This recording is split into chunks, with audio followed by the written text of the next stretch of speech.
नमस्ते, recovery news channel में आपका स्वागत है और मैं हूं निशाबा परमार। आनंद जिले के उमरेठ विधानसभा क्षेत्र में कांग्रेस की भव्य जनसंपर्क रैली देखने को मिला। भालेज और आसपास के गांवों में निकले इस रैली में हजारों लोग शामिल हुए। कांग्रेस जिंदाबाद के नारों ने पूरा इलाका गूंज उठा और कार्यकर्ताओं में जबरदस्त उत्साह देखने को मिला। उम्मीदवार भुगराज सिंह चौहान ने लोगों को मुलाकात कर उनकी समस्याएं सुनी और विकास का भरोसा दिलाया। उन्होंने कहा कि जनता का मिल रहा समर्थक इस बार कांग्रेस की जीत की और इशारा कर रहा है। अब देखना होगा कि ये जनसमर्थक चुनाव में कितने वोटों के बदलता है। आगे के समाचार आपके स्क्रीन पर। धन्यवाद। ऐसे समाचार को देखने के लिए हमारे न्यूज़ को सब्सक्राइब करें। આગેવાનો છો મુખી સાહેબે ખૂબ કામ કર્યા છે અને એ પણ આપ ધ્યાન રાખજો કે તાલુકા પંચાયત પ્રમુખ છો અને ખૂબ સારા આગેવાનો છો મુખી સાહેબે ખૂબ કામ કર્યા છે અને એ પણ આપ ધ્યાન રાખજો કે તાલુકા પંચાયત પ્રમુખ જે જનરલી નીકળવામાં આવી શું કહેશો?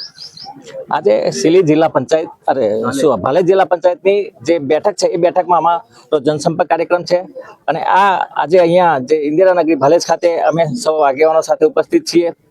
સરકાર ભારતીય જનતા પાર્ટીની સરકારે પ્રજાનું જે શોષણ કર્યું છે, પ્રજા અત્યારે જે આક્રોશ ધરાવી રહી છે અને એનાથી સમગ્ર વિસ્તારની અંદર એક જનસમર્થન કોંગ્રેસને મળી રહ્યું છે અને આવનારી 23મી તારીખે જે વિધાનસભાની ચૂંટણી થવા જઈ રહી છે એમાં અમને પૂરેપૂરો ભરોસો છે કે આ વખતે પ્રજા કોંગ્રેસની સાથે રહેશે અને ખૂબ જ પ્રચંડ બહુમતીથી કોંગ્રેસના ઉમેદવારને જીતાડશે। ઘણા બધા પ્રશ્નો છે ભાલેજમાં, જેવી રીતે ગટર પાણી રસ્તાનું શું કહેશો સાહેબ? ભારતીય જનતા પાર્ટીની સરકાર માત્ર એમના મળતિયાઓનો જ વિકાસ કરે છે। ક્યારેય તમે જોશો કે ધરાતલ પર કોઈ વિકાસ જોવા મળતો નથી, માત્ર કાગળ પર વિકાસ જોવા મળે છે।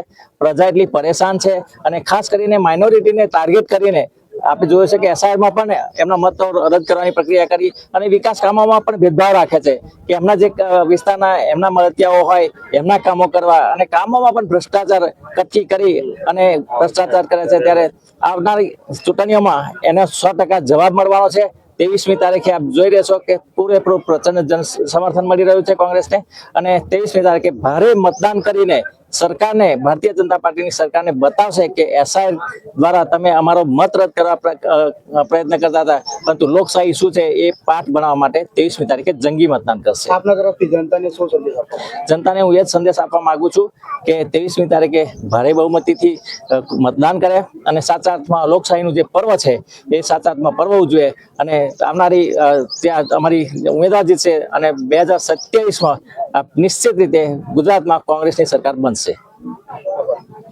1 નંબરની અંદર સબાના બાનુ ઇરફાન મિયા મલિક જે ઊભા છે, જે વિસ્તાર ઠાકોરવાળા વિસ્તારથી લઈ શાહવાગોર વિસ્તાર અને ખ્રિસ્તી મોહલ્લા સુધી આવે છે અને 2 નંબરની અંદર ઉમેદવાર નસીમ બાનુ ખલીફા ફારૂકભાઈ ખલીફા ઉભેલા છે અને 3 નંબરની અંદર પરવીન બાનુ શહેજાદ કાજી ઉભેલા છે, જેની અંદર ફતેપુરા અને જાખલા ઇન્દિરાનગરી અને મદની કોલોની અને શેખવાડા બજાર વિસ્તાર આવે છે। બીજી વાર એકવાર શોર્ટમાં કોઈ સંદેશ પ્રજાને જોગને એક જ સંદેશો મારો છે કે જે આજે વિધાનસભાના ઉમેદવાર ભુગરાજસિંહ ચૌહાણ મારી સાથે જિલ્લા પંચાયતનો પ્રવાસ કર્યો, મારી જિલ્લા પંચાયત સીટનો એમને ખૂબ સારો પ્રતિસાદ મળ્યો।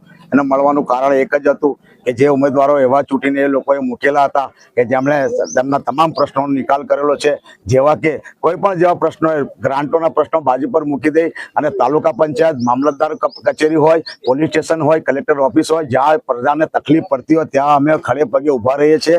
રાત્રિ દરમિયાન પર ફોન કરે ત્યારે પણ અમે જાગૃત થઈ અને એમના કામોને મદદ કરીએ છીએ અને આજે આ પ્રજા ભાલેજ જિલ્લા પંચાયતની પ્રજાને મારો એક જ સંદેશો છે અને એમને વિનંતી છે અને ભલામણ પણ છે કે મારા જે ઉમેદવારો છે અમારા કોંગ્રેસ પાર્ટીના અને ભુગરાજસિંહ ચૌહાણ જે 15 વર્ષ તાલુકા પંચાયતના પ્રમુખ રહ્યા છે અને બહુ સારો એમનો શિક્ષક છે અને પ્રિન્સિપાલ થઈને હાલ રિટાયર્ડ થયેલા છે અને સામીના ઉમેદવાર કરતા શિક્ષિત ઉમેદવાર છે અને તાલુકા પંચાયતનો જ્યારે 15 વર્ષ જો વહીવટ કરેલો હોય તો ગામડા પરા અને શહેરોને એમને પરિસ્થિતિ જોયેલી હોય અને કામ કરેલા હોય એટલે મારે પ્રજાને સંદેશો છે કે ભુગરાજસિંહ ચૌહાણ કોંગ્રેસના ઉમેદવાર કોંગ્રેસ પાર્ટી જે પસંદ કર્યા છે આપણા સૌના માટે સારી વાત છે। એટલે આપણે સૌએ પ્રજાને સંદેશો આપવો વર્ગી જવું જોઈએ અને 23મી તારીખે પંજાને મત આપવો જોઈએ। વિધાનસભાનું મતદાન 23મી તારીખે છે અને 26મી તારીખે જિલ્લા પંચાયત અને તાલુકા પંચાયતનો ઉમેદવાર છે ઇલેક્શન છે, એટલે સૌએ આ પંજાને મત આપવા માટે હું એમને વિનંતી અને ભલામણ કરું છું।